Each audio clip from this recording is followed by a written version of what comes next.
The first round of the MTAC playoffs concludes tonight in Smyrna on a rainy, cloudy, cold night in northeastern Tennessee. Lancaster Christian Academy, with a fantastic season, looks to get a playoff victory and advance to a rematch of the semis last year against the Christian Community Colts, but they've got one team standing in their way, and that's the Bowling Green Christian Academy Warriors. It's the MTAC Wildcard Playoff game presented by Kingdom.com, and take the headset off real quick, and we welcome you inside the broadcast booth. I'm Spencer Thompson. Pleasure to have you with us on what's set to be a great night in Smyrna. An hour earlier start for these teams in the playoff game, choosing not to move their game back to Thursday due to the stormy conditions, but no lightning in sight, nothing abnormal. It's going to be a great matchup.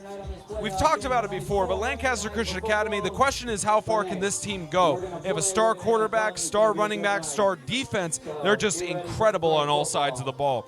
Meanwhile, for Bowling Green Christian Academy, not many people are talking about this team. They're really counting them out. But the question is, what does Gage Holman look like in the playoffs, especially since he's been involved in every scoring touchdown for the Bowling Green Christian Academy Warriors on the season? Can they do it? Can they pull the upset on the road and advance to face off against their division rivals, the Colts?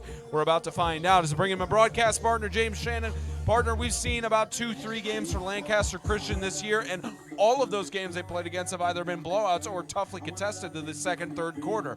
How do you assess Lancaster going into a playoff scenario at home? Well, I mean, it's obviously an advantage for them being here at home on a field they're familiar with and not having to travel. That's always a plus. That's what they wanted. You know, obviously they wanted the week off so they didn't have to play on a night like tonight, but this is the next best thing. So that's something they're going to have to deal with. They've got plenty of weapons.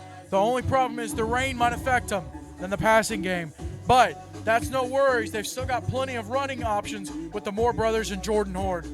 Now, Bowling Green Christian Academy, a lot of people are counting them out. People aren't really talking about it as much. So the question that everyone's turning to us to, do the Bowling Green Warriors have a chance here in Smyrna? They absolutely do. They absolutely do. All that has to happen is with this wet conditions and field that we have, all that has to happen is for somebody from Lancaster, 2-3 kids, you know, you slip, you sprain your ankle, something like that happens. All of a sudden, you're starting to lose weapons.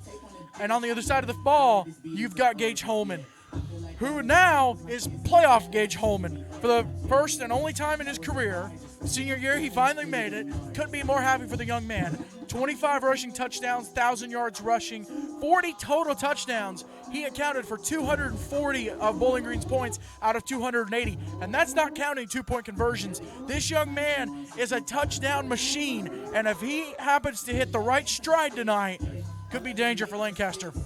A rematch of Week 6. It was 76-14 earlier in the year. What happens tonight in the MTAC playoffs? Bowling Green, Lancaster, next.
the hype being built up for the Knights in their end zone by their assistant coach. And it's time for a playoff game that Lancaster does not take lightly. In their second season of MTAC football, they have made the playoffs in both seasons, wanting to write a different story than their loss to the defending conference champion Christian Community Colts last year, and they may face off against them in a rematch of the semis going into next week. Well, Bowling Green won Lancaster won the toss. Rather, they deferred, and Bowling Green said, "Hey, give us the football. We're gonna take this first swing at you," and that's what they're lined up for. It. Lancaster's got to get set up for the kickoff, and of course, it's gonna be number 18 Anderson kicking away. Spence, I'll give you one guess. Who's back to return? Gage Holman. Gage Holman. And of course, Hey, referees for tonight. Go ahead, James. No, you're good. Go for it. The only referee returning from last night's playoff game is Andra Johnson, moving from the back judge position to the line judge. Carson Dozier, the white cap, is the white cap for the MTAC championship back in 2000. For the MTAC championship, the white cap in 2018. James Haddix is the umpire. Andra Johnson, the line judge. Quincy Engel, the head linesman. And the twins, Cedrian and Cedrius Mosley, as the back judge and clock operators. It's going to be special.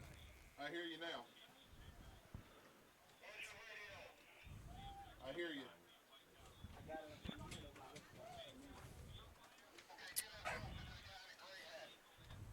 Lancaster just talking with the officials, making sure that everything is coordinated and ready to go. And get along in this MTAC playoff game. Again, Lancaster chose to defer. An interesting choice at home in the playoff game, but might see a trick onside kick attempt here. Nah, they're gonna go for it. They're gonna test Holman early. And if there's one situation that Holman's going to thrive in tonight, it's kickoffs. Now, he may have the opportunity to return a whole lot of them, but he's going to thrive. And away we go in the final game of the first round, and Bowling Green does fall on it. Almost lost, but good reaction by Bowling Green's Christian getting the ball there.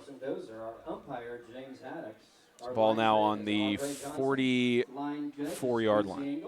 Our back judge is Cedarian Mosley, and our ECO up here in the booth is So we'll see Bowling Green's offense for the first time tonight. They've been led by David Crow, the junior quarterback, who had big shoes to fill for Tanner and Tucker Brown from the last several years at the quarterback position. But here we go for the first offensive play. Handoff to the left. It's Levi Anthony. It's a ball back at about the 35-yard line. Just a loss in that Lancaster defense standing tall. Well, they've alternated all year at the quarterback position with David Crow, like you said, and then Gage Holman's played quarterback. You know, the whole thing with Holman is when you have your best player on your team and best player on the field, you want to get him the ball as many ways as possible. I don't know why I can't talk so far, but you want to get him the ball in as many situations as you can. Probably because of the temperatures. Probably because of the temperatures no, here. No, it's because I got peanut butter mouth. Second down and 16. Scramble by Crow, looking for the pass. Almost intercepted. Almost a pick by Elijah Moore, and just a short pass intended for the Warriors and third down. I'll give you just an idea of what it looks like here. That's what these guys are playing in. And obviously it's more than likely raining where you are, but just for some reference. This is the second year in a row that we broadcasted a game for Bowling Green where it's been rainy conditions, and it's been for postseason implications. Either that or a postseason situation. Last year, their game against Sacred Heart, it was pouring rain when we called that, and they advanced to their first MTAC Bowl. As the pass is across, the catch is made. It's a big catch by Cameron B. Continuing the clock, not enough for a first down, but makes it 4th down and 5. Yeah, that first down loss on the run by Anthony really killed him. 12 yards, but it's still 4th and about 7 for Bowling. But they've proven, you know, here and there they can make a play. And obviously you don't punt in this situation. You go for it. You all to the wall, no holds barred. Bowling Green knows exactly what they have to do to keep Lancaster defense on their toes. It's not that. Muffing the snap. Again, those rainy conditions going to have an effect tonight. And even though Lancaster gets the recovery, it'd still be a turnover on downs. That's something they're going to deal with tonight. The wet footballs, the gloves.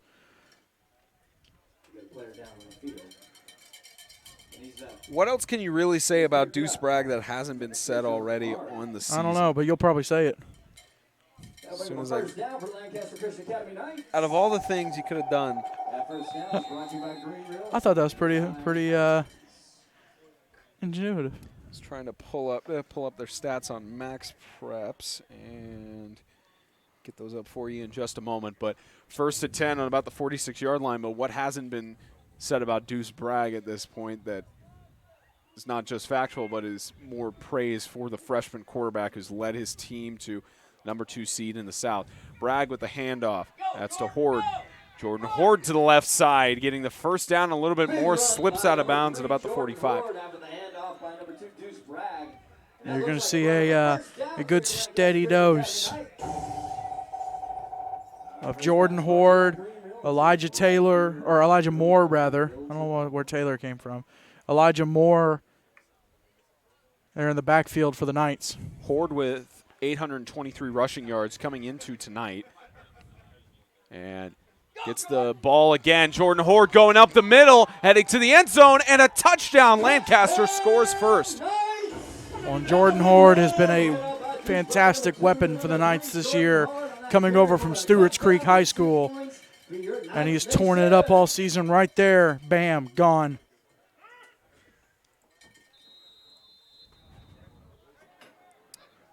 A great job by that line. I mean, could have driven a box truck up it. So now a 2-point conversion attempt, and another rush up the middle. Jordan Horde, 8-0 already for Lancaster over Bowling Green. Knights strike first at home.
Already 8-0. Lancaster scores quick. That Bowling Green offense just couldn't convert the first down earlier at midfield.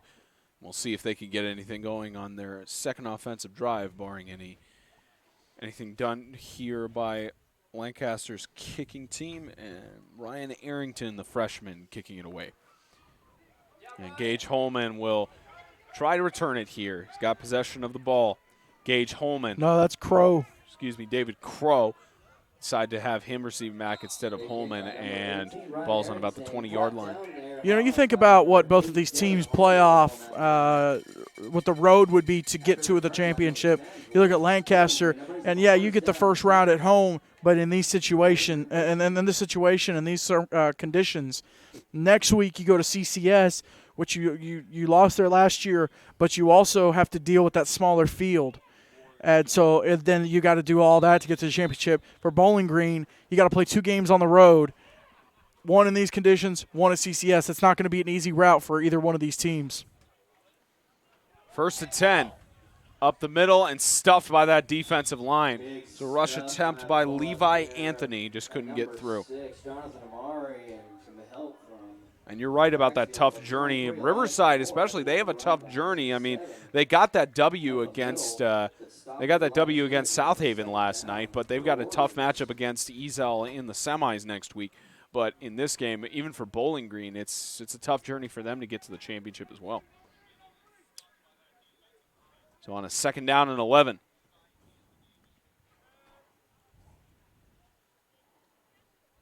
There's motion. There's right side. It's a pass attempt and incomplete. Bowling Green is attempting to hand off a flea flicker pass, broken up there. Spencer, I think this is a good situation. Why to talk to the coach? Which one are you looking for? Well, there's Gage. And he's suited up. But something's got to be up because he's not on the field. Must be something going on. It's now 3rd down and 11. Bowling Green suffering a deep situation here up the middle. That defensive line just will not allow any rushes up the middle for Bowling Green. So Gage Holman, Gage Blankenship, and Lake Bell are all injured. Did not know that. It's a lot of injuries. Should have talked to the coach. Or gotten an injury report. It's now 4th and 11. And again, Gage Holman is suited up, but like he's just resting his injury, maybe preparing for. I believe he got selected to that All-American game as well as the All-Star game. And punt attempt here for the Warriors, just going 3 and out. And great Warriors bounce.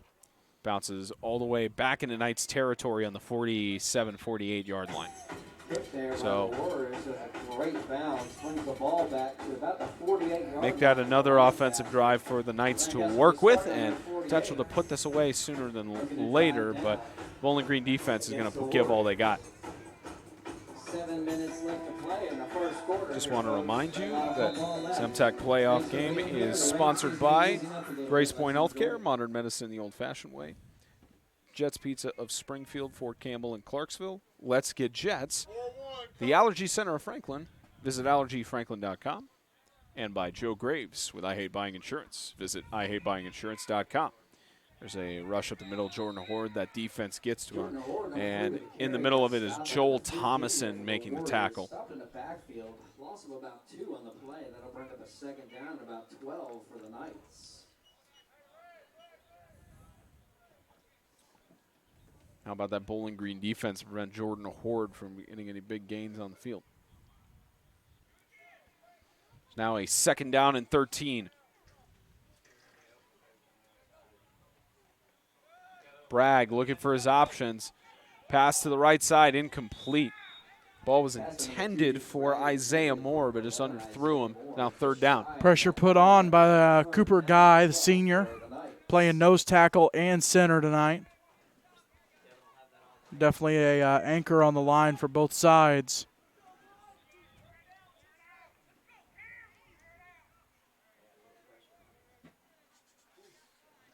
And the rain just showering down here in Smyrna at Smyrna Middle School as the MTAC playoff game continues. About a 3rd down and 13. Pitch in the backfield. Jordan Horde again. He's got some options. Brought down from behind and not enough to get the 1st down, but Jordan Horde on about a 7-8-yard gain. Carried out and brought down by number 7. Well, and it's close enough. They're going to go for it here. You just take the shot here right off the bat. Do the same thing that Bowling Green did on their first offensive drive at midfield.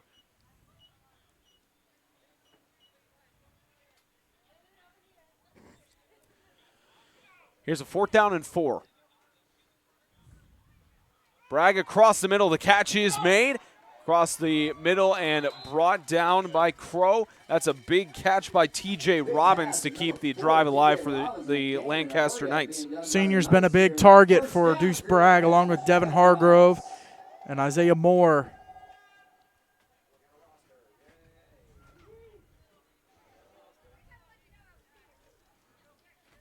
Here's another first down attempt, and to the outside, Jordan Horde trying to get through, brought down by that Bowling Green defense way behind. Tried to make something of nothing there, but brought down at about the 43-yard line. And again, Cooper Guy right there in the middle of it. He's going to have a great game to hold up this Lancaster run attack. Timeout. Lancaster, that'll be their first charge timeout. Lancaster's first charge timeout. This MTAC playoff game is sponsored by Tennessee Heat Athletics. Visit TennesseeHeatSports.com. Dr. Sterling Foster. Visit drsterlingfoster.com for all your digestive issues and chiropractic needs. Chuck Miner Homes. Visit chuckminerhomes.com for the best home deals in Middle Tennessee. And by Symmetry Financial Group's Daniel Hoffmeister. Safety for your family.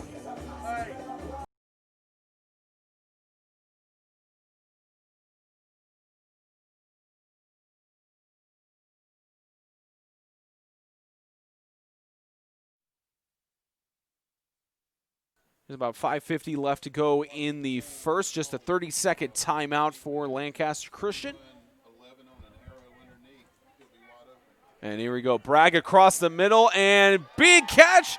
Devin Hargrove to the end zone. Touchdown, Lancaster. Hargrove's been a big target for Bragg all year. And he's only a sophomore. The young man is fantastic. Just right over the middle, Deuce Bragg on the money. Another big play for Deuce Bragg, and we've seen many of those throughout the season. And the two-point conversion attempt. Bragg brought down by that Bowling Green defense. One more time for you guys, the replay of the second touchdown for Lancaster as they lead 14-0 in this playoff game.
And a kickoff. Bowling Green back to receive. Again, that's David Crow in the backfield, gained to about the 39-yard line, and we'll see that Bowling Green offense go back to work. And that changes the whole dynamic with Gage Holman being injured, Blankenship out, and I believe there's one more player on there. But Blake Bell, with all three of those guys being injured, it's very interesting. Like water, Lake. It's very interesting. You know what's interesting is Lake is a first name. That's a pretty cool first name. Try to give you a softball on a question. You want to know the inspiration? Well, no, I'm not ignoring it. I'm just mesmerized. That's an interesting first name. I've never heard Lake as a first name. I've heard of River. First down and 10 on the 39-yard line. Bowling Green trying to get at least a score here. Direct snap. David Crow gets stopped at the line of scrimmage. Second down. Let's see who grabbed the tackle on that. That would have been, looks like Hargrove. Hargrove's defensive stats have been incredible throughout the season. Coming across the side, right before he was able to turn the corner and get that edge, absolutely shut him down. Yeah, Hargrove a total of 61 tackles on the season. He's at 33 by himself. 33 assisted, 28 by himself in 9 games. Hargrove, just one of the senior leaders for Lancaster, has been fantastic throughout the year. And here's second and 10. Scramble by Crow. Deep toss right side, nobody in the area, incomplete. Little miscommunication. Looks like it was intended for. Immediate area coverage handled there by number 8. That'd have been Cam B. It can be the intended receiver. Little miscommunication. Not handling it there, but a 3rd down and 10. Bowling Green's offense has just had some struggles going throughout the game thus far. This is only their 3rd offensive drive.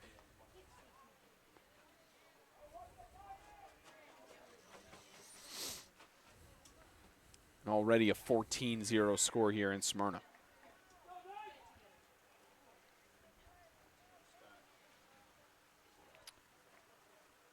You can hear the rain falling down here at Smyrna Middle School, and we'll get our first penalty of the game. We'll hear from Carson Dozier, again the referee for the MTAC Championship in 2018, and we'll get the call.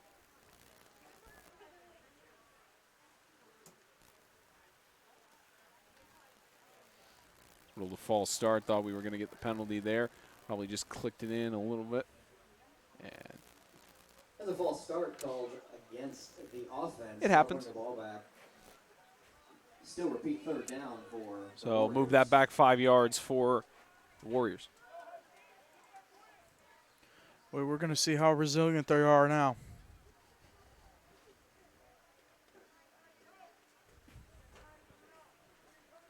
.430 left to go in the first on a 3rd and 15. Motion, Crow hands it off. Right side, an attempted pass play deep to the right and picked off. It's a pickoff, looks like Horde. Number 3, Jordan Horde with that pick after the pass by number. Well, and Bowling Green pulling out all the stops, but Lancaster was ready. Only receiver going out for a pass. They double teamed him, were able to snag it. So here's the pick again. Great play design, great thought, but they were just smart enough to double team him. Passes overthrown a little bit, and there's Horde scoring touchdowns and intercepting balls. Here's a 1st and 10 on the 50-yard line. Lancaster trying to run away with it. 3rd score could easily do that. Bragg electing to pass. He's brought down in the backfield. How about a big play there by Cooper Guy? Right there at nose tackle, that Lancaster offensive line, they're showing some cracks. Last week they got roughed up by Ezel Harding, and they're showing some cracks, and Cooper Guy is having a field day right now with Deuce Bragg, as well as the running backs for Lancaster. Now a loss of 10 yards on the play for 2nd and 20. You can see the wind starting to howl. Even the plastic covering the chains is moving. 2nd and 20. Lob to the back and slip a little bit. You saw it there, but Horde staying on his feet, brought down for a loss of about 3-4 yards. But we talked about it pregame. The rain is a huge factor here in Smyrna. Well, you know, as long as if you're not wearing 3-inch cleats, then yeah, there's always the opportunity for slipping and sliding, making it look like Nashville Shores. And you know, if you're not locked in, a lot can happen. Can you actually wear 3-inch cleats in any sport? Are those regulation? I don't know. That might be it. That might be interesting. I don't know. That'd be a question for Perkins. I'm sure they have been created. That'd be a question for Perkins. 3rd down and about a quarter of the field as Bragg might be able to get towards the 1st down and brought out of bounds short. But how about that big gain to at least get it back across midfield? Well, he's a secret. He's not a secret. He's a weapon for Lancaster right now because, you know, if he's running, that's one more blocker you've got that you don't have to, you know, that you're not handing the ball off to.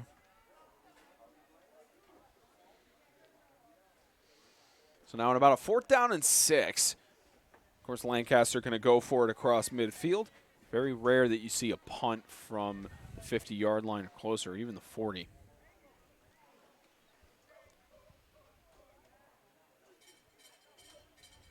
Bragg trying to get his options, scrambles up the middle. 1st down a little bit more. Deuce Bragg spins out, staying on his feet. Is Deuce Bragg going to do it? Headed to the end zone, touchdown, a rushing score for Deuce Bragg. Deuce Bragg able to get the best of Cooper Guy on that play. You saw him sucker him in on a QB draw, and then he takes off as soon as guy was past him, and hits the edge, spins the defender off, puts him on the spin cycle, and he's gone. That's his first rushing touchdown of the season. And in a clutch playoff situation as well, but no better time to get it than there. That's a huge 35-yard touchdown run. Now, Bowling Green has held them to half and half on their two-point conversion attempts thus far. They hold them to 33%, or will be a 66 percentage rate. The catch is made. Two-point conversion attempt across the middle, and Bragg with his first rushing touchdown of the year. 22-0. The MTAC playoff game presented by Kingdom.com is sponsored by International Fire Protection Incorporated. Life safety is our business. Yep. Grow, Live, Give. Visit growlivegive.com. Star Physical Therapy. Your health, our hands. Choose Star. And by Kingdom.com, the ministry technology provider.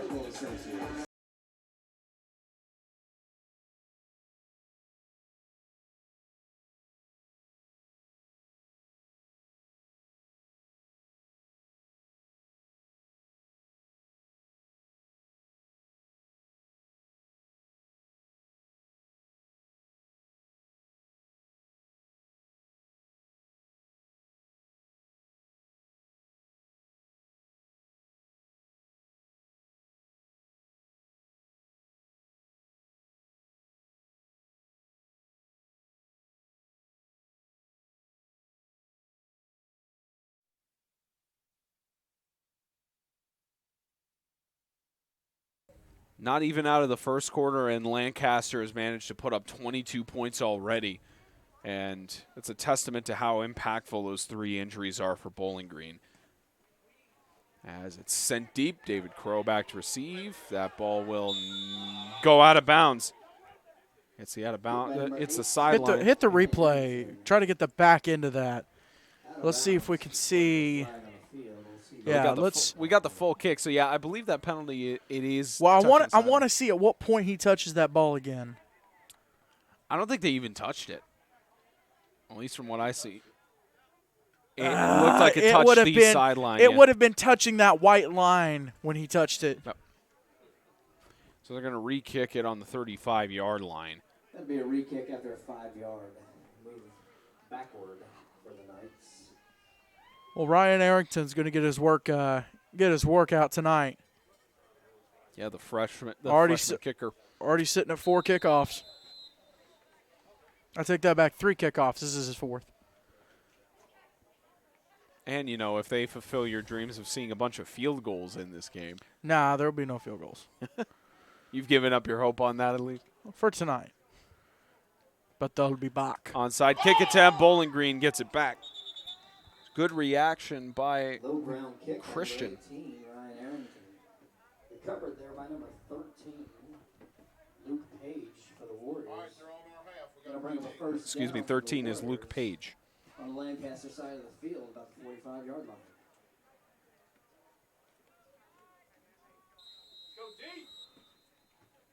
This is a prime situation for Bowling Green. Ball in the Lancaster territory, into the field.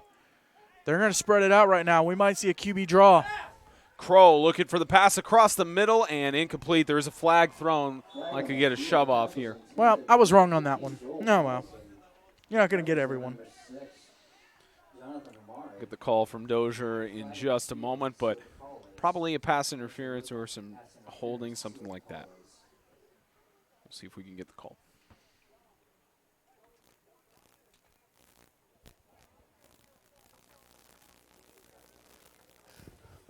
During the play, holding on the defense. That'll be a 10-yard penalty replay, first down.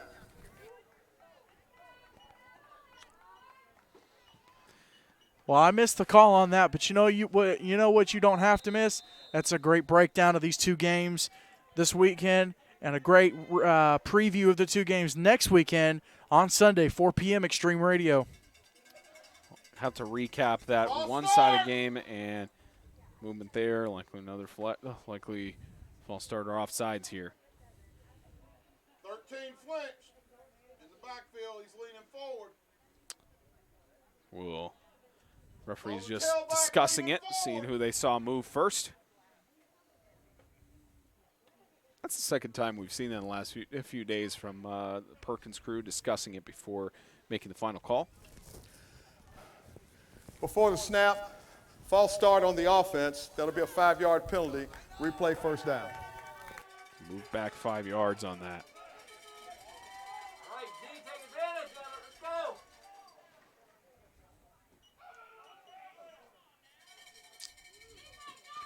Y'all keep going. We're going to have championship numbers here. Shout out to all 44 of you watching. Getting Hey, close. we're kind of like How Ridiculous, the 44 Club. Not sure what reference you're making, but first and 15.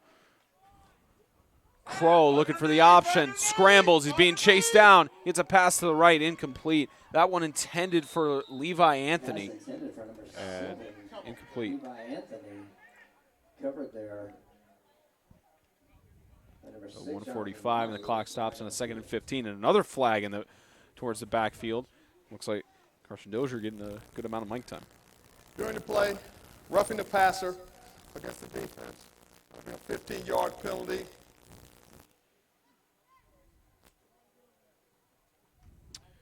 So roughing the passer on that one.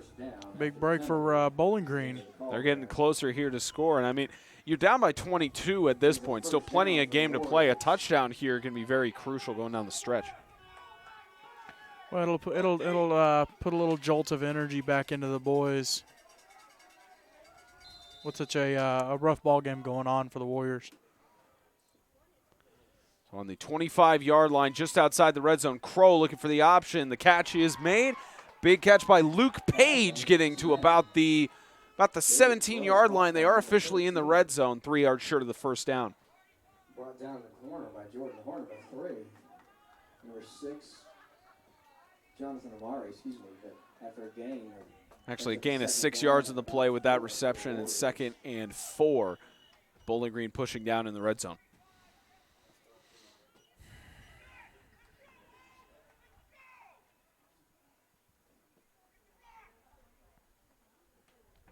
Jet motion. About 60 seconds left. Watch him curl underneath. 2nd and 6, flag. Get a flag in the field. Say another false start on this? Before the snap, false start on the offense. That'll be a 5-yard penalty. Replay 2nd down. Another movement. That's the 2nd time on this drive where it's been a false start. About 50 seconds left. Penalties killing both these teams on this drive. So make that now a 2nd down and about a 2nd down and 5 yards back. Crow looking for the option. Tries to pass it over to Page, but incomplete. By number 10 on the throw, David Crow. Underthrown just a nip. Page had coverage there by number And he had his man. If he could have put the ball right where it needed to be, his man could have turned the corner, possibly picked up a few more, but just struggling with the wet conditions.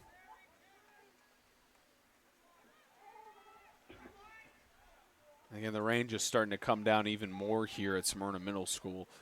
A lot of schools in the state, 11-man, 8-man, a lot of them elected to move their games to Thursday to try and avoid the stormy conditions. As Crow scrambles, he thought he was going to get tackled there, but rushes up to about the 21-yard line, maybe the 20, and 4th down here for Bowling Green. Well, you mentioned Crow stepping into the shoes of Tucker and Tanner Brown, who were the quarterbacks for the first 4 years. And, the young man just, not a whole lot of experience. He's a junior. But for Bowling Green, you would think that as a senior, he'd be able to come out and play a lot better. End of the first quarter, Lancaster comes out swinging 22-0 in this playoff game.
Start of the second quarter.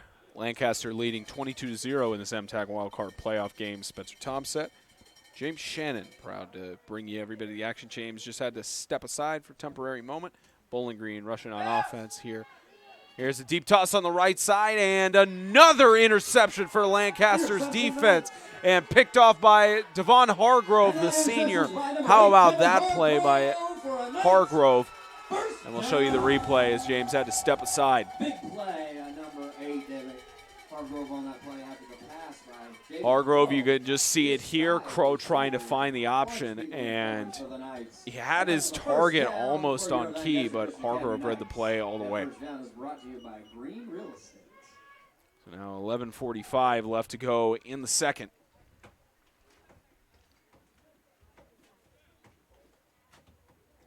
Another 1st and 10 for Lancaster.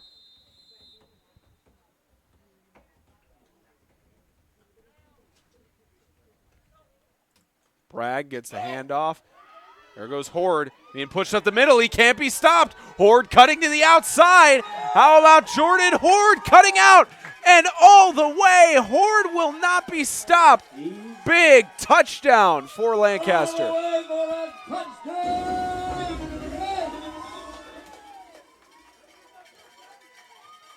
And you can see it here where he breaks out of the tackles. There is a flag, though. We got a call on the field and don't see a flag. Wait to see what the call is here. We got a flag back at about the line of scrimmage. We'll get the call from Dozier.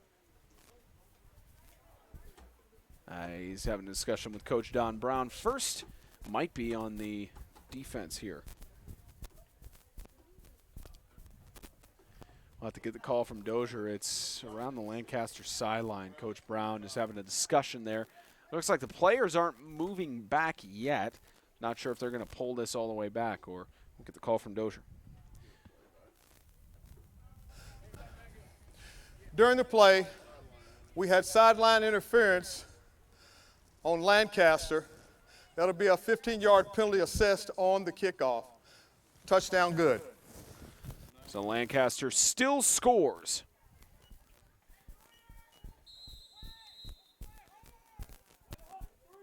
And so Lancaster still scores there, and another 6 points up for the Knights.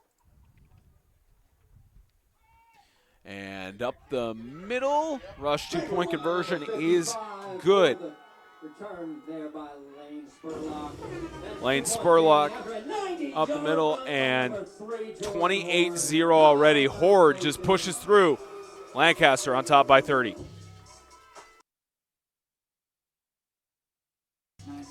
This MTAC Wildcard Playoff game presented by Kingdom.com is sponsored by Grace Point Healthcare. Modern medicine the old-fashioned way. Jets Pizza of Springfield, Fort Campbell, and Clarksville. Let's get Jets. The Allergy Center of Franklin. Visit allergyfranklin.com. And by Joe Graves with I Hate Buying Insurance. Visit IHateBuyingInsurance.com.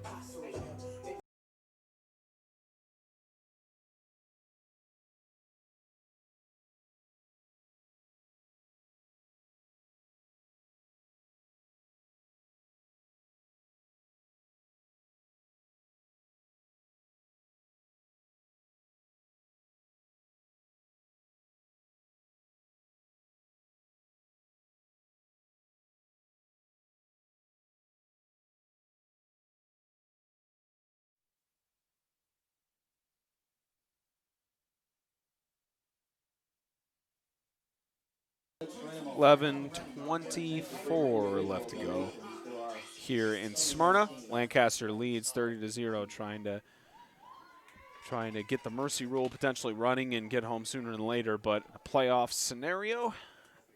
Bowling Green trying to fight back. We've seen them fight back before, especially on broadcast, that 84-64 game against the Tennessee Heat.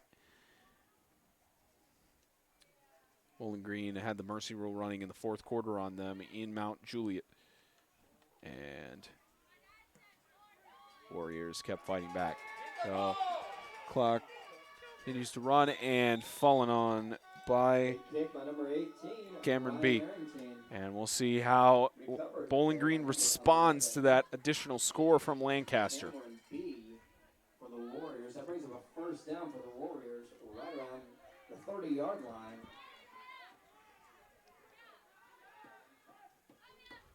As we continue this second quarter. And the boy, kid, way to make that penalty go away.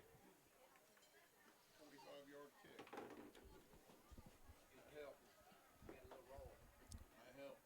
So now with about 11:15 left to go in the second, Bowling Green's offense trying to get it going. Here's Luke Page, right side, spinning through. Clock continues to run. Big hit by number 8, Devin Hargrove. And The rain still coming down here at Smyrna Middle School, staying steady. service by Luke Page.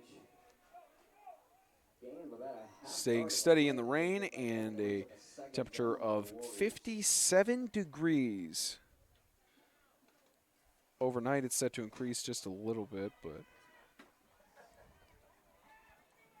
probably going to stay between the 50s and 60s. Second down and 10. Watch him loop around. Loop around for a pass. Crow looking for the option. Watch him. Deep toss on the right side and almost intercepted. Incomplete. Pass by number Could have been picked off by Aiden Hebden. just shy of But that. at least that stops the clock for the Warriors on a third down and 10. Brings up a third down and 10 for the Warriors.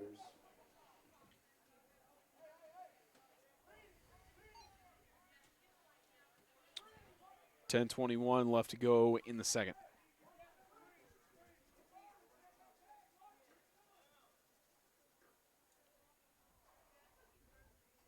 Go deep. Third down and 10. Run. Run. Crow with a quick toss over. There goes Luke Page, right side, gets shoved out of bounds. Big run there by number 13, Luke Page. Knocked out of bounds by number 8, Devin Hargrove. After a gain of about 4 yards 10-12. on the play. Brings up a fourth down and 6 for the Warriors. So now on a fourth down and 6, we'll most likely see the Warriors go for it. Boy, you go all year. Then come playoffs it hits. Fourth and 6.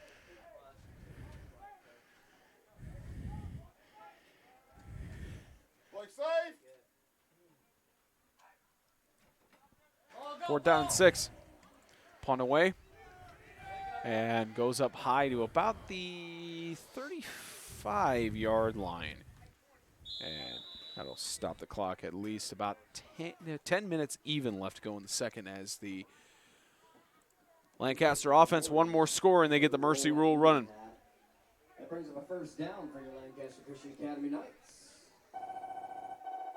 MTAC playoff game presented by Kingdom.com, sponsored by Tennessee Heat Athletics. Visit TennesseeHeatSports.com.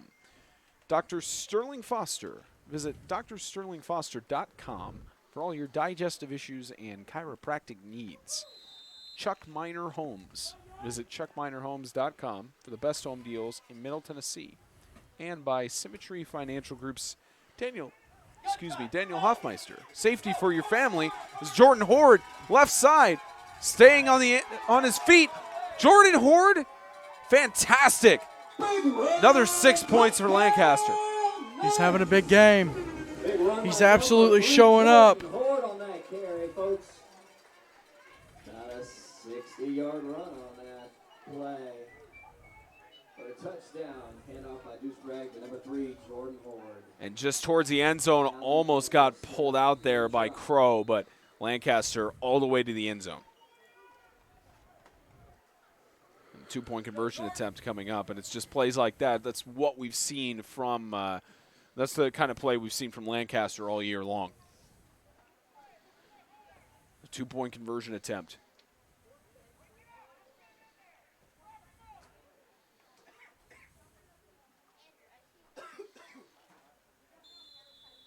Flags thrown, likely a delay game. Before the snap, delay a game on the offense. That'll be a 5-yard penalty, repeat the try. Another 5 yards. We've seen that situation occur before.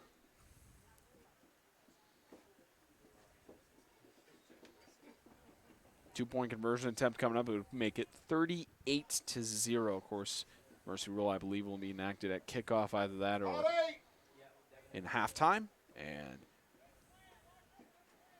we'll wait to see how that turns out. But, of course, Bowling Green, they'll likely stop that mercy rule from occurring. We've seen that, mentality. The two-point conversion is no good, so make that 36-0. Lancaster just dominant lead over Bowling Green because of this Jordan Horde touchdown, and the mercy rule set to run here in Smyrna.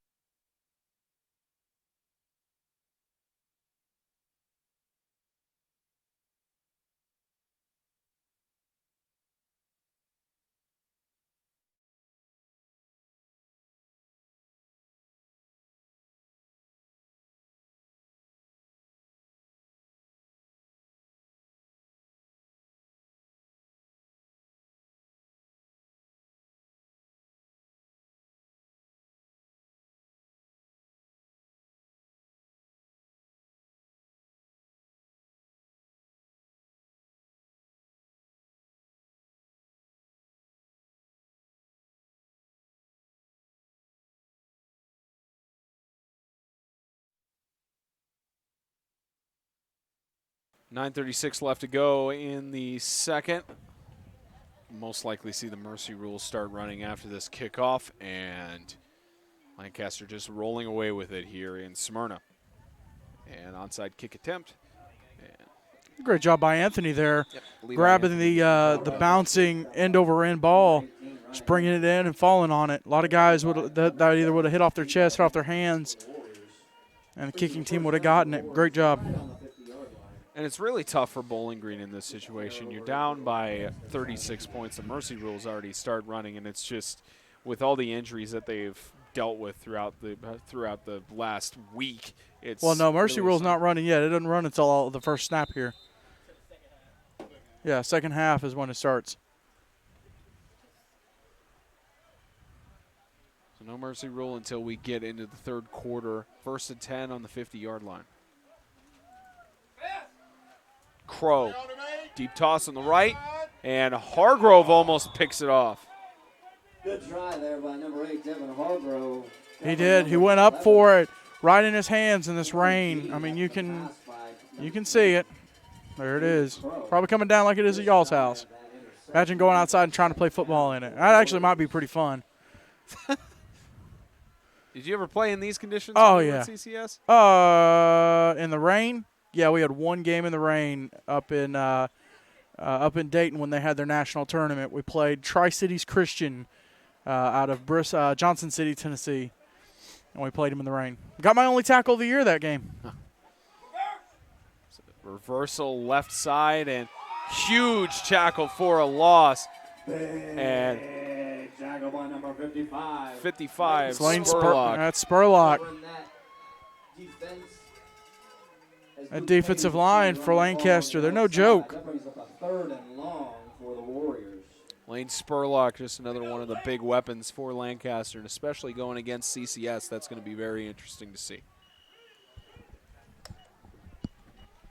Of course, an all-star last year. He really showed up his freshman year, Lancaster's first year in 8-man.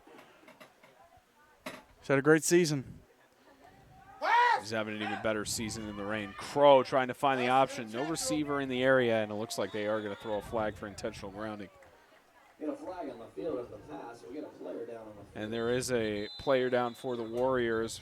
A hard hit last second. And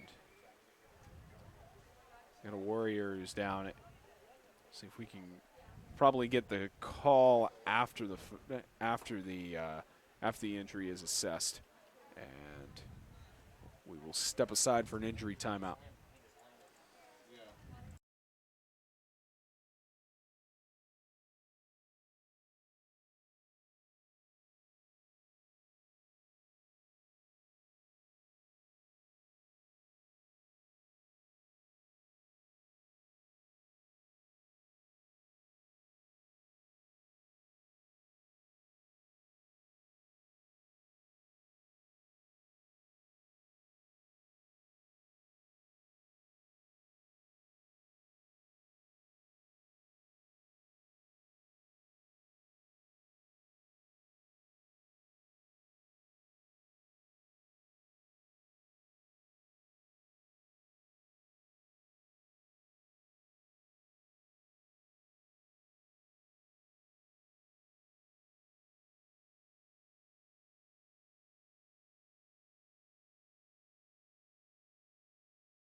grounding as there was a receiver in the area. You gotta be kidding me. Where was he?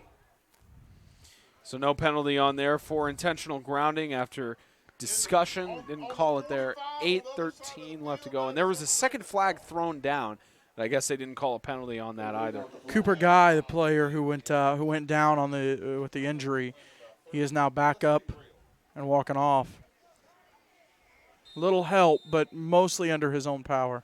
After the wave off of the flag, that'll bring it to 3rd down. So now a 3rd down. Correction, it'll be 4th down for the Warriors. So it was 4th down, and I think that about 4th down and 25, quarter of the field. Something like that. Now 4th down, see the Warriors punt it away. And that's been the unfortunate story of the game for Bowling Green Christian. They've just had to punt it away every single time.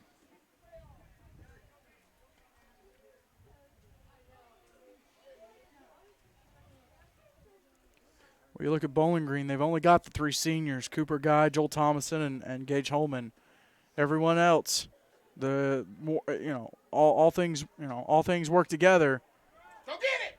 There you go for the And ball. loose Go for the loose ball. ball, and it's punted away. Always And the front, Jacob. Come on, on man. about the 41-yard line is where they stop it there. And kick by number 13.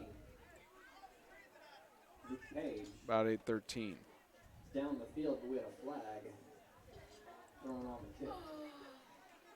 Get the call from Dozier.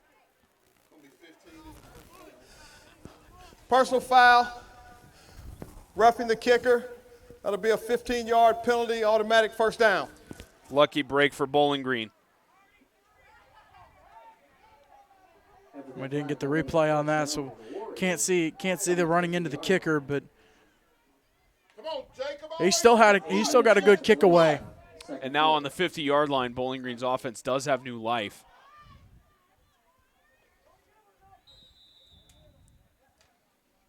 First and 10.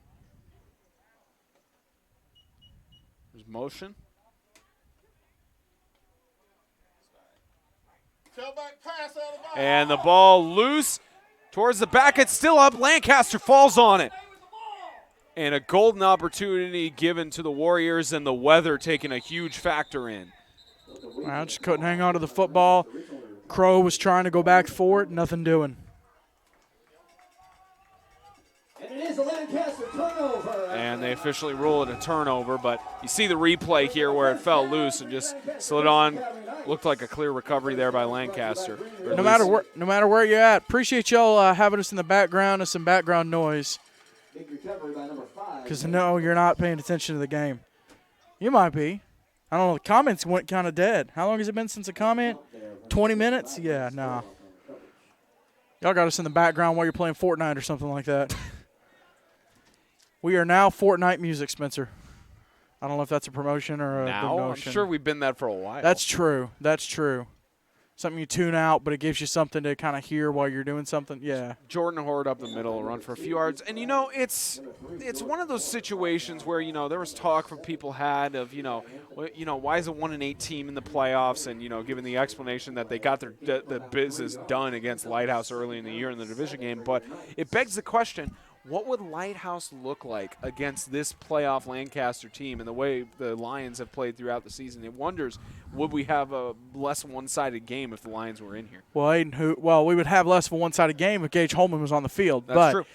Aiden Hooper, Christian Sharp, Jamari Teague, Dedrick McLean, all those guys have really stepped up over the last few games. And a penalty on the field, like they had their holder pass interference there. Coverage brought on there by number 13. Just called last second there, and get the call from Dozier.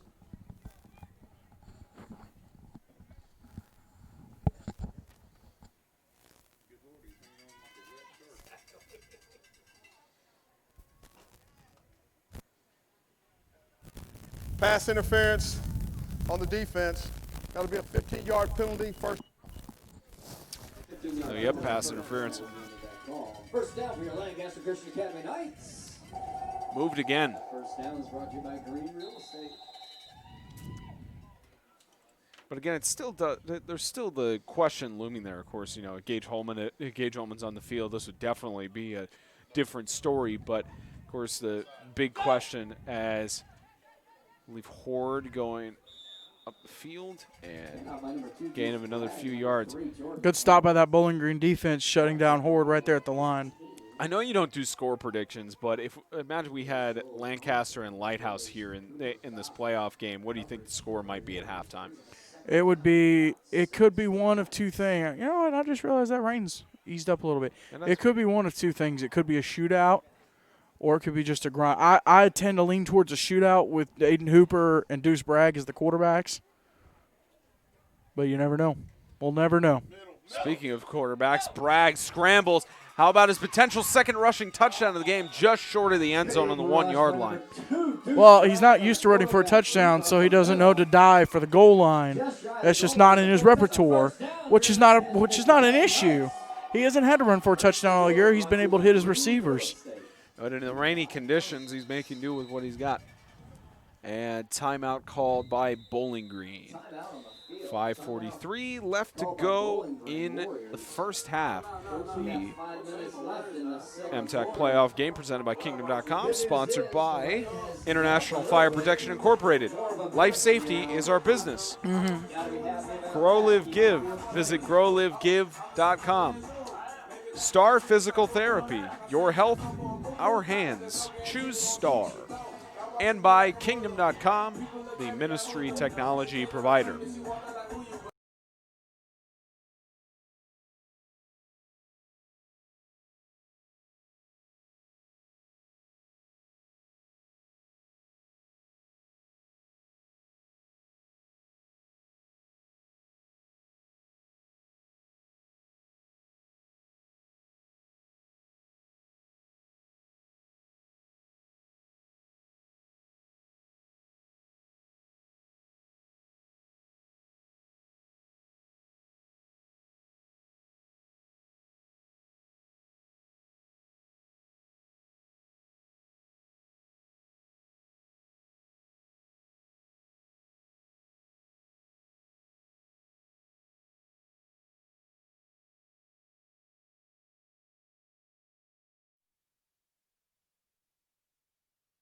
About 7:43 left to go before the end of the first half. Of course, the Star Physical Therapy halftime report coming up. We'll give our analysis of this. What's been a one-sided game thus far, still a little bit to play, and touchdown. That's, I believe, Jordan Horde getting into the end zone. And didn't capture the replay on that, but you get the idea, 2-yard running touchdown. No, Devin Hargrove on the touchdown run. And a great job. I can get you some binoculars, Spence.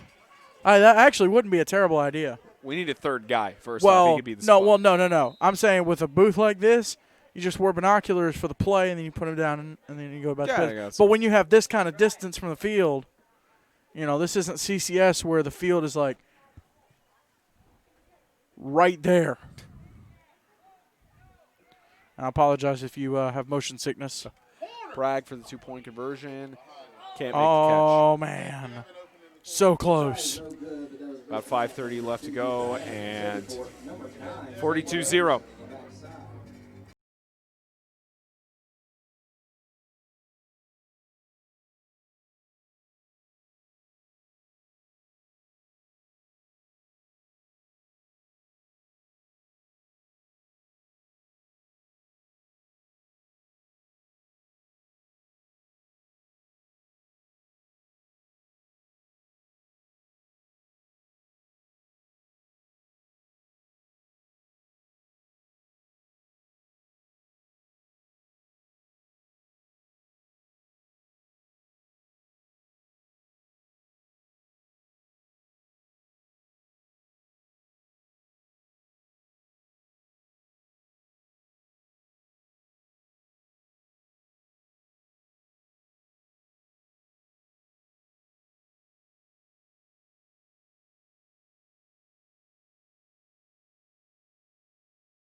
About 5:34 left to go before halftime.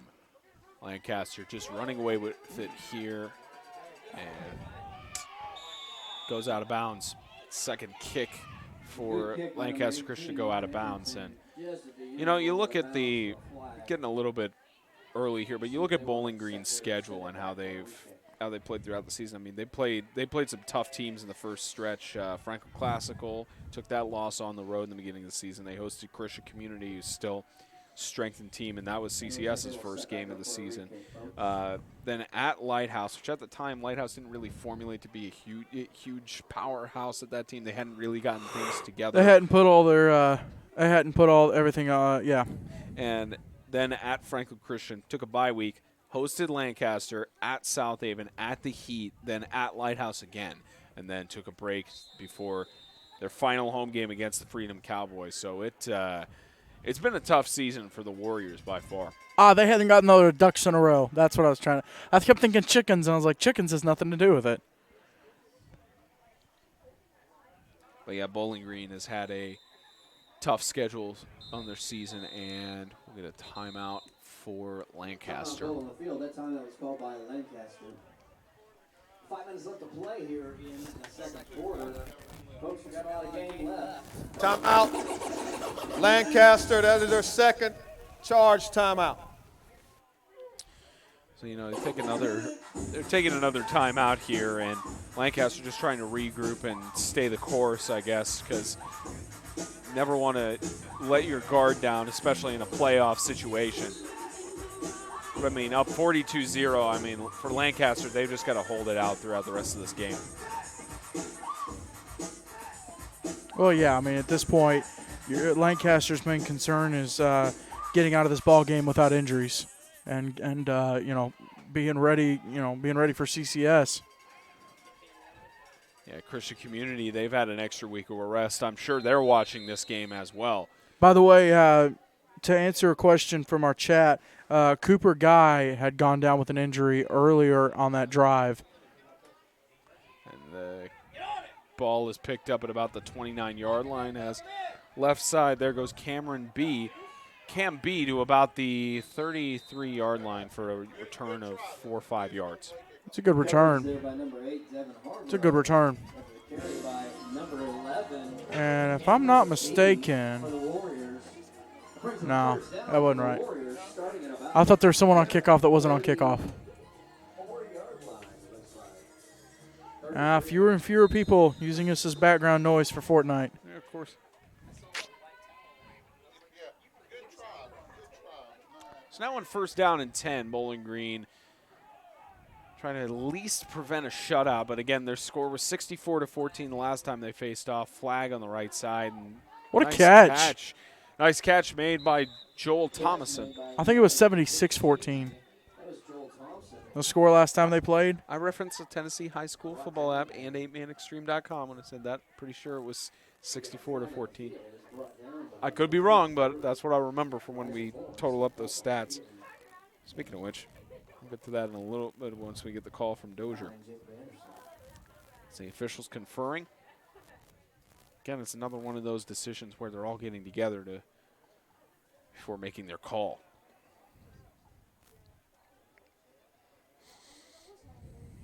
And they have a decision.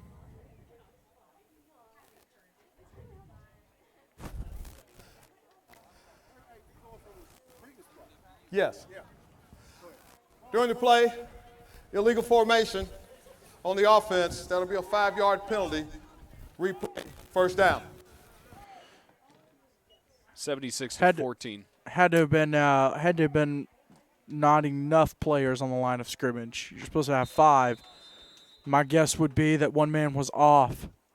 Either didn't ask if he was on, or maybe the official maybe gave him a bad spot. I'm not sure but that's usually what an illegal formation penalty includes.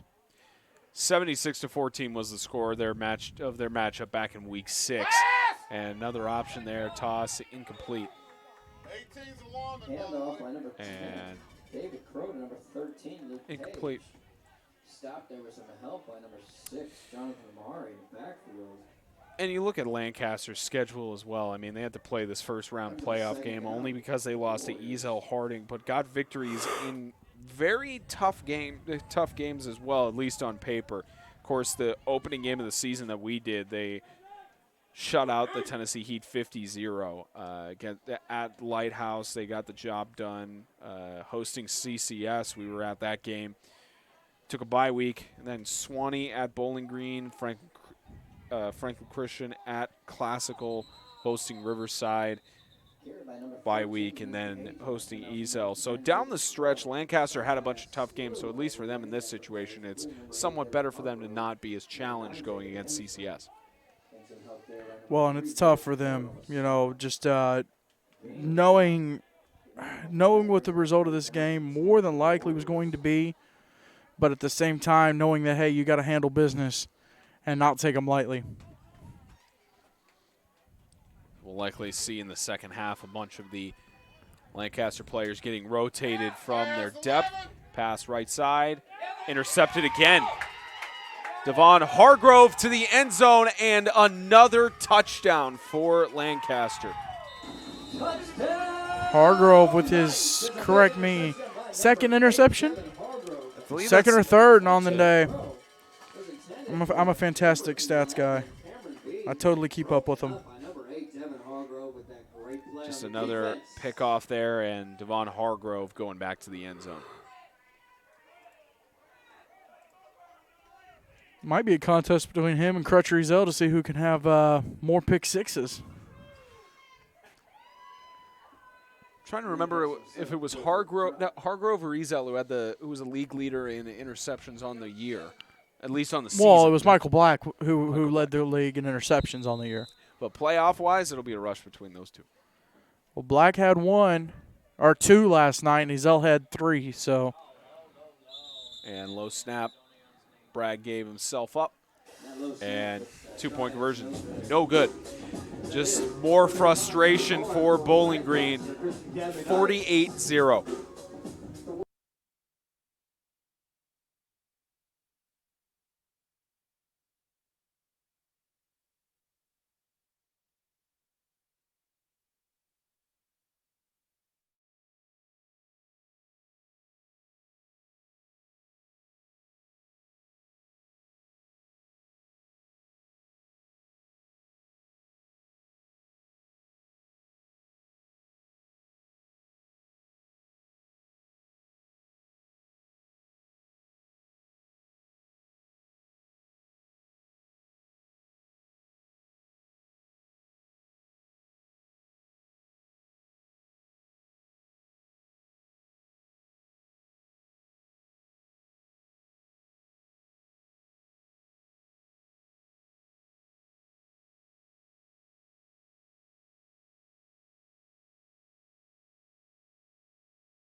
Well, we may get a repeat of score from week 6. Lancaster's secondary team might get scored on a few times, but Bowling Green, as it goes all the way back, he's going to let it go to short of the end zone at the 1-yard line. And picked up left side, lucky deflection as goes to about the 13-yard line. Arrington doing a great job on kickoffs all night long, whether he needed to pooch it, whether he needed to onside it, or kick it deep. He's handled all the kicks that he's needed to. And he's a great talent and a great asset. Only a freshman. They're set in the kicker situation for a long time. Freshman making kicks like that, he's got 3 more years. But of course, not trying to do any field goals or extra points in these wet conditions. And a 1st and 10, 3:47 left to go in the half.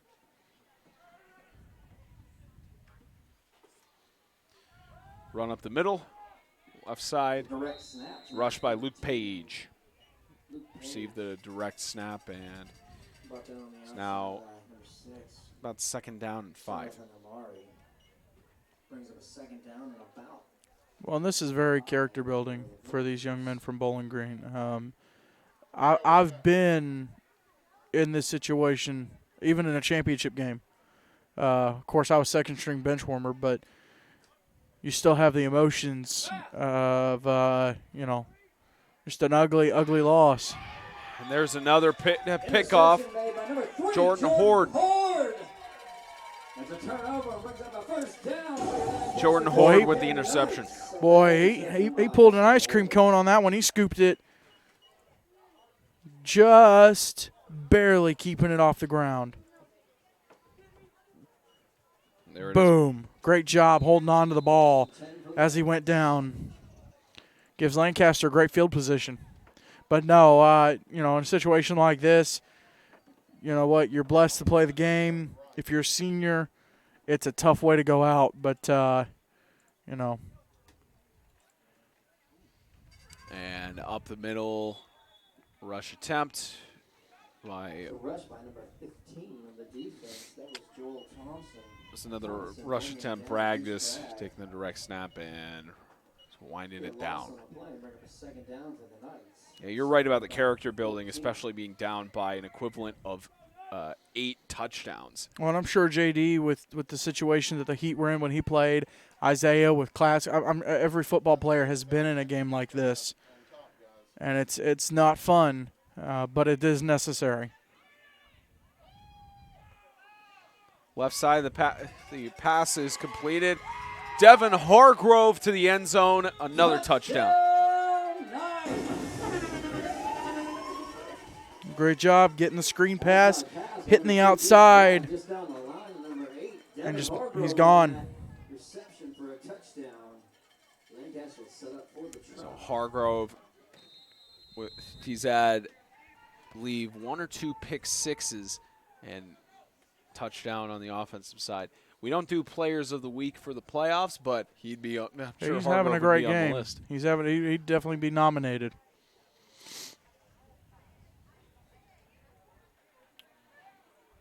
Now just some confusion. 2-point conversion attempt. And, false start.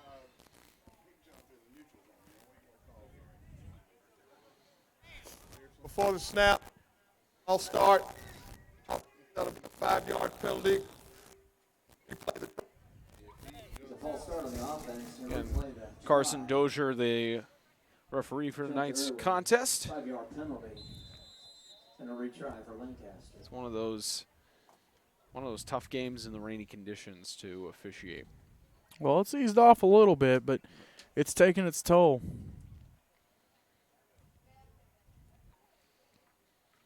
Last home game of the year for Lancaster Christian, hosting a playoff game. Have to look at their history to see if that's an incomplete pass intended for TJ Robbins. But I have to look at their history and see if that's the first time, if this is the first time they're hosting a playoff game. But I'll show you the replay, and about a minute left, and it is winding down here. Minute 5 left. Having a good night here.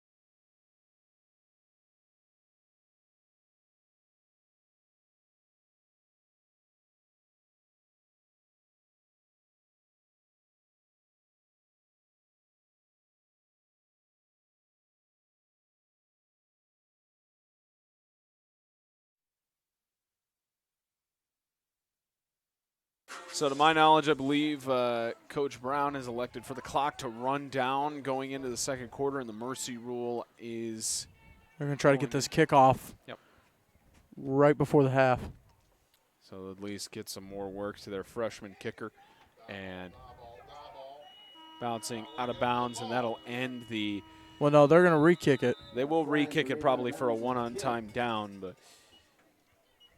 it's almost the end of the first half. Outside of the end of the quarter. Give him one more shot. He struggled with the sideline a little bit. That ball in these wet conditions, it's not bouncing for him the way they want. Nope, they're going to go to halftime. Yep, they're going to halftime. So They're ending it 54-0 the score at halftime. Star Physical Therapy halftime report coming up in just a moment for this playoff game.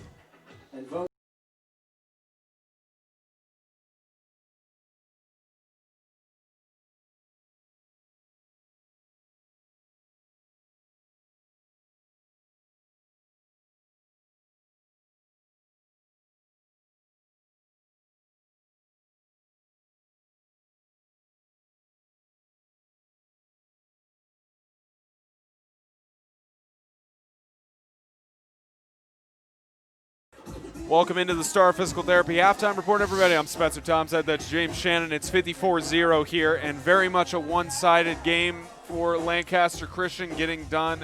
All the expectations were for Lancaster to win, but I think it's fair to say none of the expectations were it was going to be this one-sided.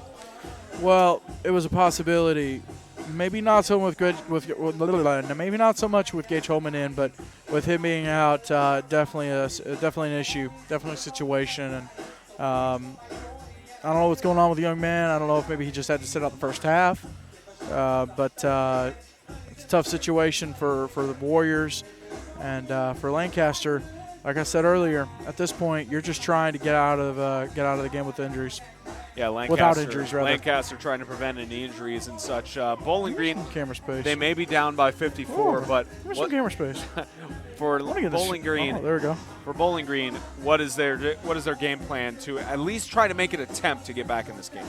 Well, again, it comes back on Gage. I don't know what's going on with Gage, but I mean the team's going to keep doing what they're doing. They're doing all they can right now, and even if some of it doesn't work, they're still giving their best effort, and that's all that Coach Brown can ask for their other guys.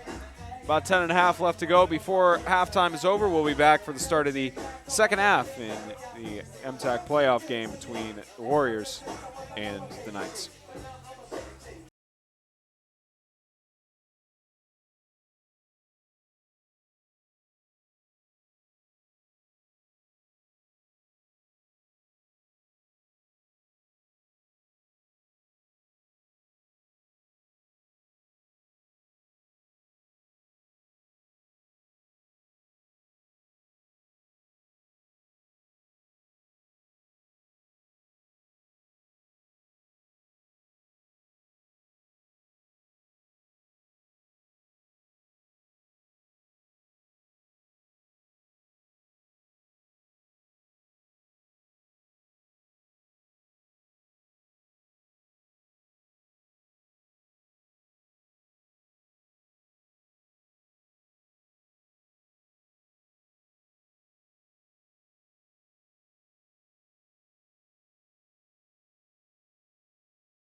Start of the third quarter, 54-0 between the Lancaster Knights and the Bowling Green Warriors. The Mercy Rule is going to run. It's going to wrap things up here. And I'd like to thank the people in the press box for getting us in-game stats. Deuce Bragg, he's 5 for 8, 86 passing yards, 2 touchdowns passing, 4 carries for 66 yards, and 1 rushing touchdown, his first of the year. Incredible stats in a playoff game.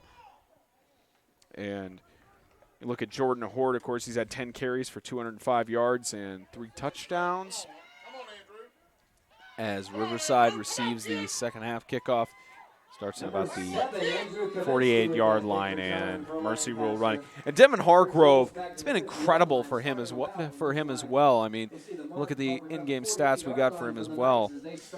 2 catches, 62 yards, 2 touchdowns, 1 rush for 2 yards for a touchdown, and an interception return for 30 yards to get that touchdown. I'll get back to that. I want to give a shout-out to Mr. Andrew Kaczynski on that kick return, junior. Yeah, Deuce tonight, I thought the rain might have affected him a little bit more, and when it was pouring down a little bit more, they decided to run the ball. But he has had a decent night throwing the football. I mean, I'd say 3 touchdowns, pretty decent. Deep pass by Bragg, shoved the last second incomplete.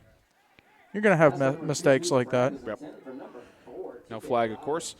And I do want to put this out here with everyone that's watching, and if you're watching this back, if you're a senior and next year you're going to be going to college, you want to stay around football, you don't necessarily want to coach, maybe you're good with stats, maybe you're a student or a player that you like doing stats, you like being involved with that, we're more than welcome to have a third guy on board to handle stats and to kind of keep in-game stats.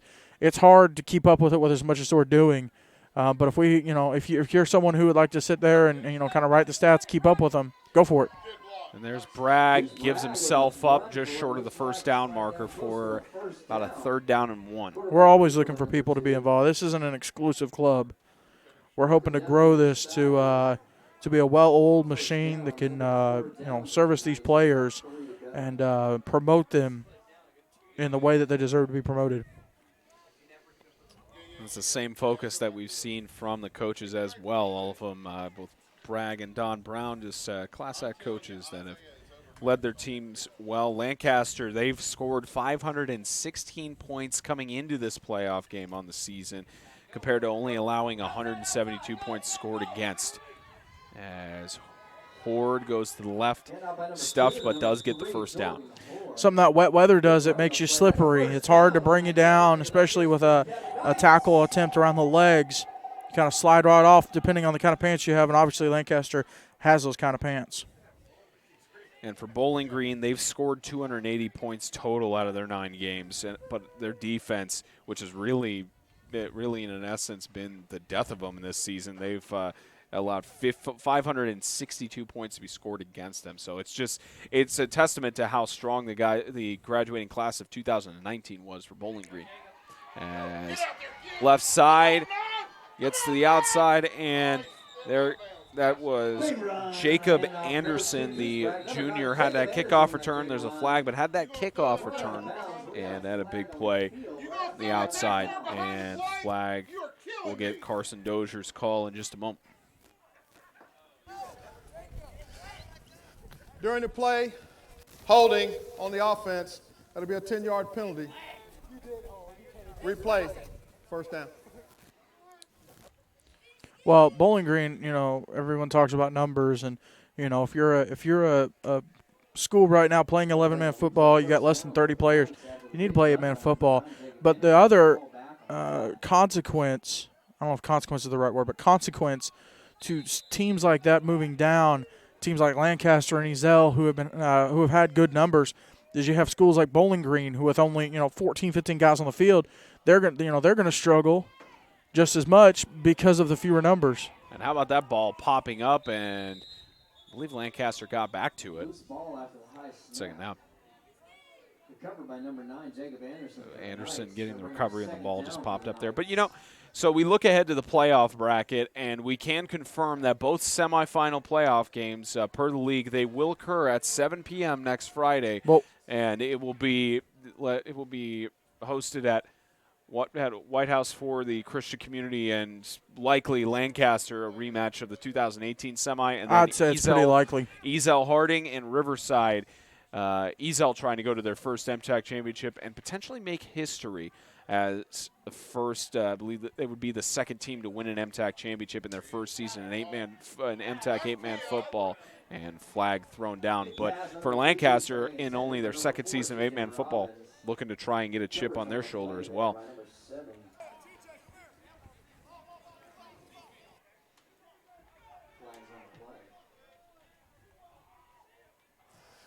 During the play, pass interference on the defense. That'll be a 15-yard penalty. The result of the play will be a first down. We need a wide open window like this at every in every press box. Just so the referee could see us waving. I mean, you can't miss me standing here, big old 6 foot, 340-pound guy. You're not wearing your pink waving. shirt today, though. Well, this hoodie kind of stands out. Everybody else is wearing kind of dark colors in here. Yeah, I mean, it stands out. But you look at the matchup for those semis. I mean, we called the Riverside South Haven game last night, and you're having a huge thing. Tonight's the last night I could have worn my pink shirt. Yep. I completely forgot it. First weekend in November coming next week. But you look ahead to that semi. We'll talk first about the matchup we saw last night between South Haven and Riverside. And Riverside, just the way they dominated South Haven, I mean, it's a testament to what you've been saying all year about how the South is strong. But Riverside Ezel, it's going to be a completely different story because that first game of the season back in August, Riverside held with them to the start of the fourth quarter. I believe they were actually tied in their scores. And then Ezel just went on about a 30-point run in the final quarter. Riverside just didn't really have the gas. That and with two fumbles in the backfield, I mean, it's going to be really interesting to see how this goes down going into the playoffs. But Riverside Ezel, that's going to be the matchup to see for the semis next week. Well, it'll be a good one, and like you said, tied at 30 going into the fourth. I think it was like 9 minutes left in the fourth, and they were still tied. But a couple costly mistakes by Riverside, a couple fumbles in the fourth quarter. And it hurt. It looks like a young man took a head injury. Maybe looked like it was Nathan Phillips. Maybe cut his forehead, or nose. Good job by the medical staff to have a towel directly on that to just cover it up. But a couple of costly mistakes that, honestly, they only took a couple penalties last night. So it's mistakes that they can easily clean up and bring a massive challenge to Ezel Harding. And pretty fair to say that the score is going to hold here in Smyrna. Well, it'll just grow for Lancaster, I think. Probably grow for Lancaster. As Horde cuts back inside, completely fools the defense. Jordan Horde to the end zone, touchdown. Speaking of which, there you go.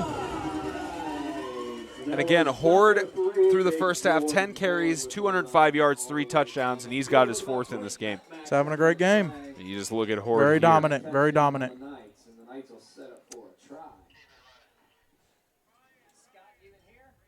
And just to the end zone, another 6. So another 2-point conversion attempt. They're not going to trust their kicker for an extra point attempt due to the slippery conditions. I wouldn't trust it. Even if James Shannon wants more field goals? Yeah, no, it's not a good situation. You don't need any Tony Romo situations tonight. Shindell pulled a Tony Romo. I remember that call. From Greatest call ever. So 62-0. So we look to that other semi that's about to come up, Christian Community and Lancaster. It is a rematch of last year, but Lancaster is much different from that team back in 2018. I mean, they lost some seniors, but a lot of developed guys. And Christian Community, they're on the other side of that spectrum. They were a powerhouse last year, lost a lot of numbers last year. Or lost a lot of numbers earlier this year with their graduating seniors. So it may be flipped, but at May Flanders Field, it's tough to win there, especially when it gets into late October, early November. Yeah, there's a lot of talent. A lot of young talent was on that team for Lancaster last year. A lot of guys have stepped up this year and definitely shown out for CCS. They have some playmakers. They're going to have to bring it next week.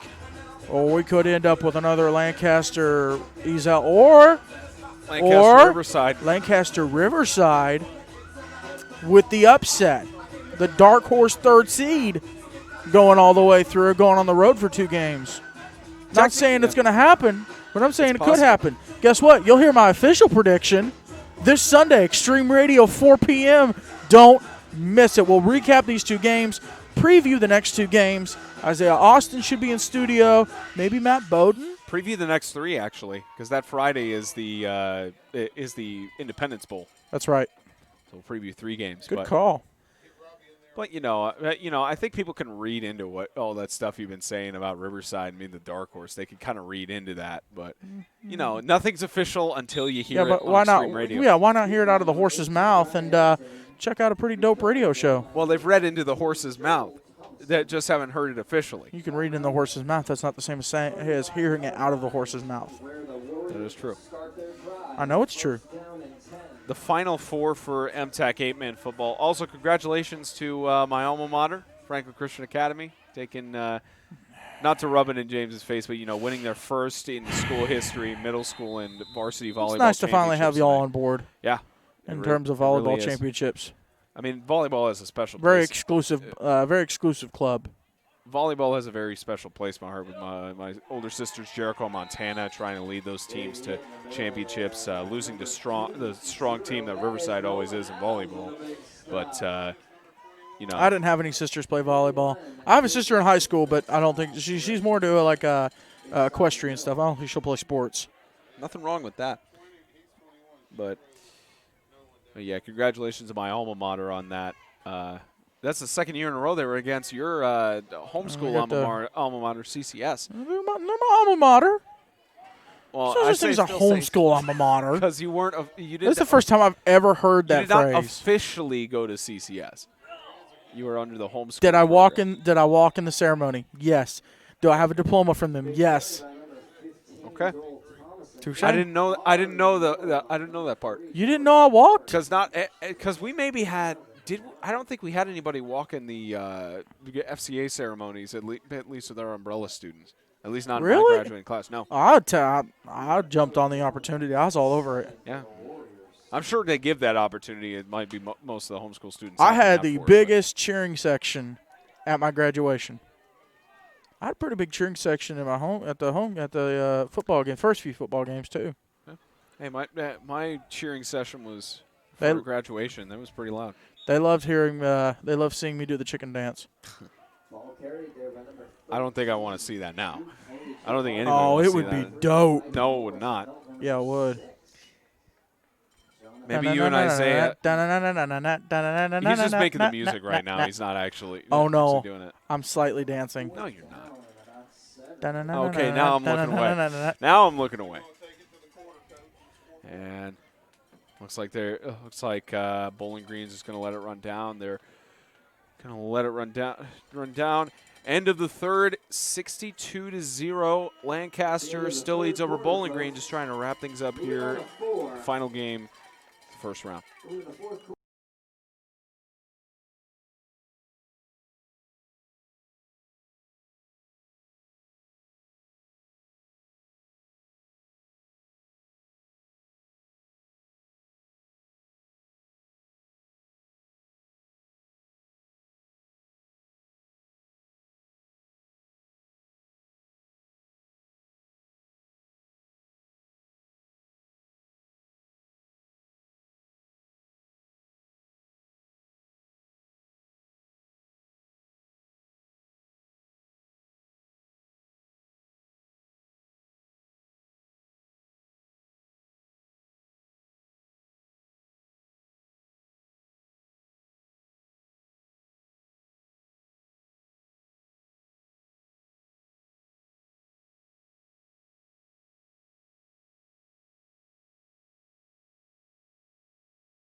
Final 12 minutes for the game, and snap by Bowling Green, just trying to get some last snaps for the seniors. Swatted last second. Big play by number 18, Ryan Arrington to break up. Arrington, he's a kicker and he's a defender. Some of these backup players getting in and getting some reps. That's important for next week.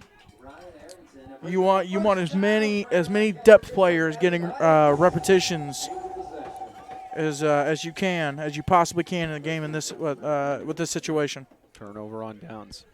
So to give dang it, James, you took off the headset. I was going to give a fun warning here. So everyone knows that we rep pink for Breast Cancer Awareness Month, and with that ending next weekend, that will officially get into No Shave November. So myself and James will be fully participating in that No Shave November. You better do No Shave 2020. Just playing for next November. No, I don't do that. I do just November. The joke is you're going to need the whole year to get it to where you can know Yes. this. Trust me, That's I'm fair. the same way. Lancaster calling a timeout here, and with 10:40 left to go, it's wrapping up here in Smyrna.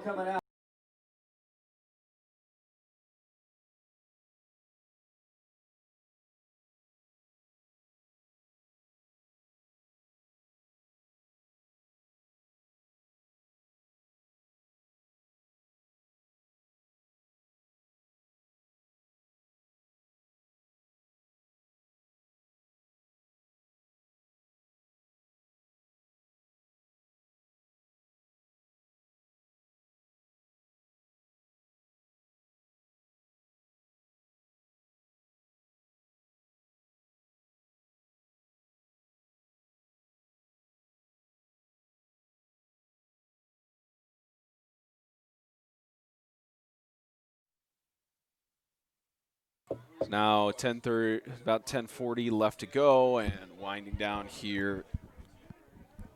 Just winding down here in Smyrna. Flag thrown. Probably the last penalty call for Dozier for the night. Before the snap, false start on the offense. That'll be a 5-yard penalty. Replay, first down.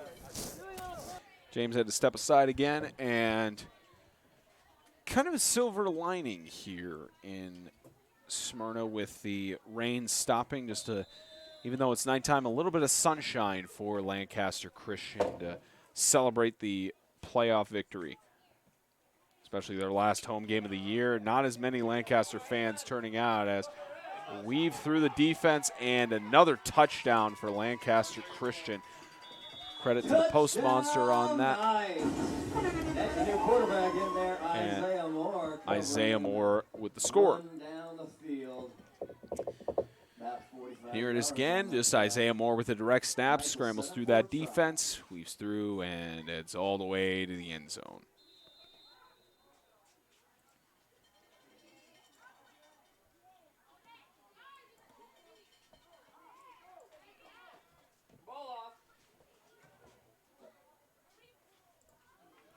And clock now synced. There goes. Goes Isaiah Moore weaving through again. 2-point conversion is good. 70-0. Lancaster gets another score, and I have to look at stats, but I believe that's the second. This would potentially be the second shutout of the year. Maybe the highest amount of points or close to it that Lancaster has scored on a team. It was 76-14 when they beat Bowling Green earlier in the year, week 6, and close there. But wrapping up here.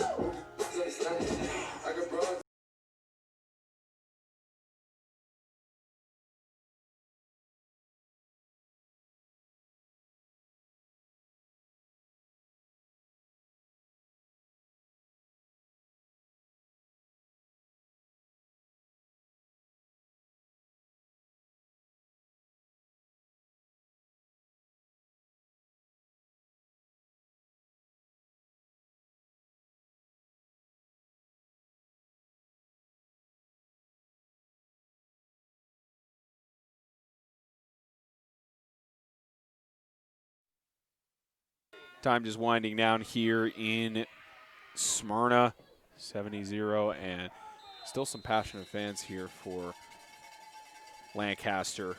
And a little bit of decent amount of fans showed up for this playoff game for Bowling Green. People made the travel down from Bowling Green, Kentucky, and get another kickoff here.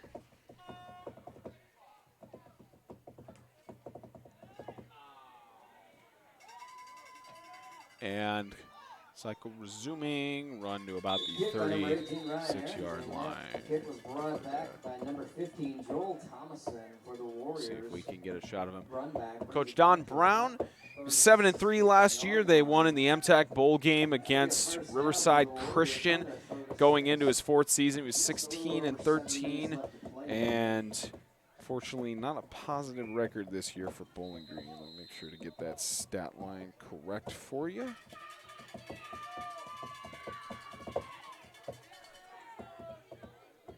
Coach Don Brown trying to lead his guys to at least 1 score on the night to prevent a complete shutout. And ball loose, tripped up in the backfield. If you look at the standings, Bowling Green on the season went 1-8, 1-2. So you combine those together, that's 17-21 is what Don Brown will end the year with.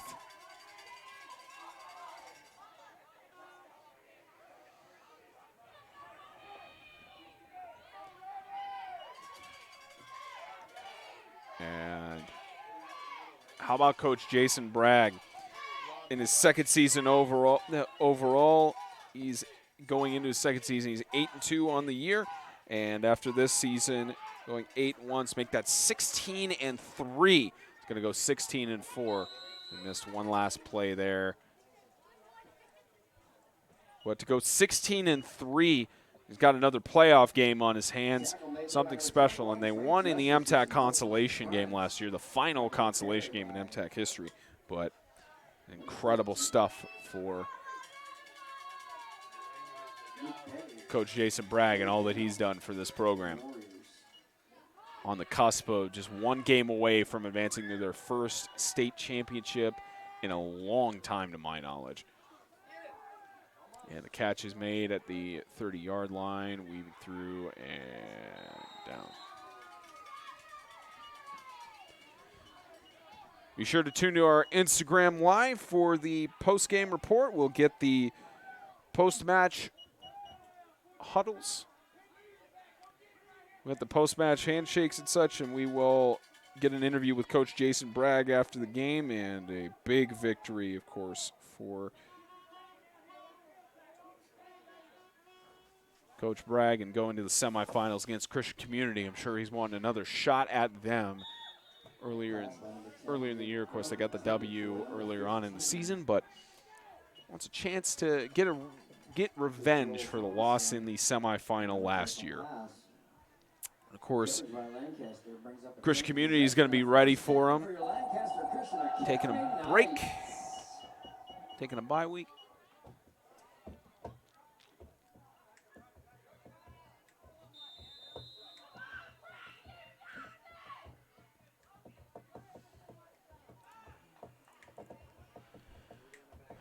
So about 4.5 left to go.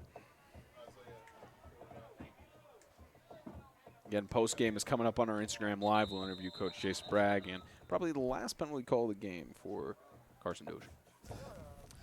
Before the snap, false start on the offense. That'll be a 5-yard penalty, replay, 1st down.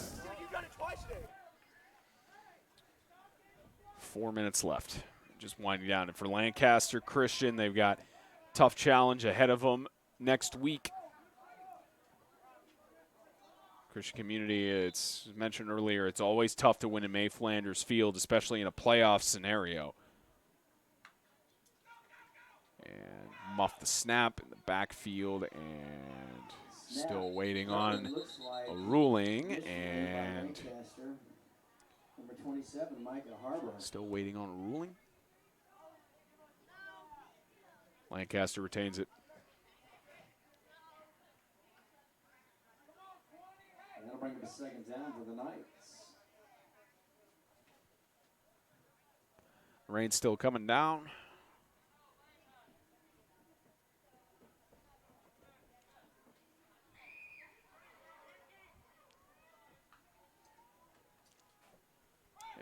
And off to the right side, the left. And a rush by Lancaster. There's weaving through the defense. Isaiah Moore going to weave through again. And all the way Isaiah Moore for another touchdown. Didn't get it on the camera there, just forgetting that James got in. But at this point, another 6 points. There's a run all around the field there by number 11, Isaiah Moore.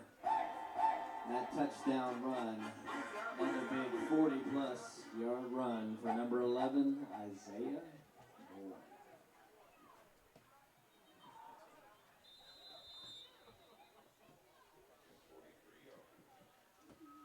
About 2:25 and winding down.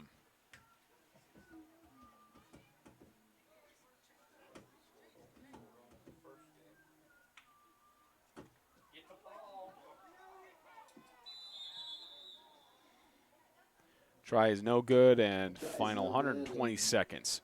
Partially recovered there by the Warriors. Ball's not returnable, but that'll bring a kickoff for Lancaster. The Warriors have just under 2 minutes left to play here in this final 76-0. Don't forget, Lancaster coming up November 1st. Your Knights will be taking on Christian Community on an away game.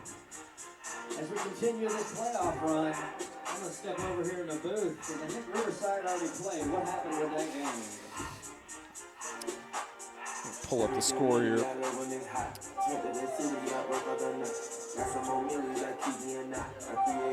Yeah, the playoff game from last night, South Haven Christian School got the W, or excuse me, they took the loss at home, Riverside Christian Academy, going on to the playoff game against East L. Harding. Thank you, sir.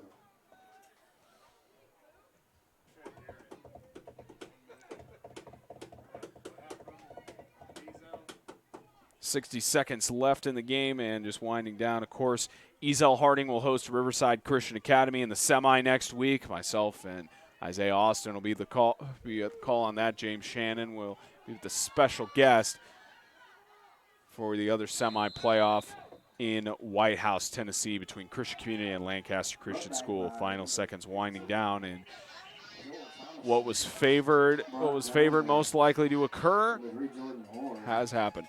Some help. A few other Lancaster defenders. The Warriors take over with about 20 seconds left to play in the game.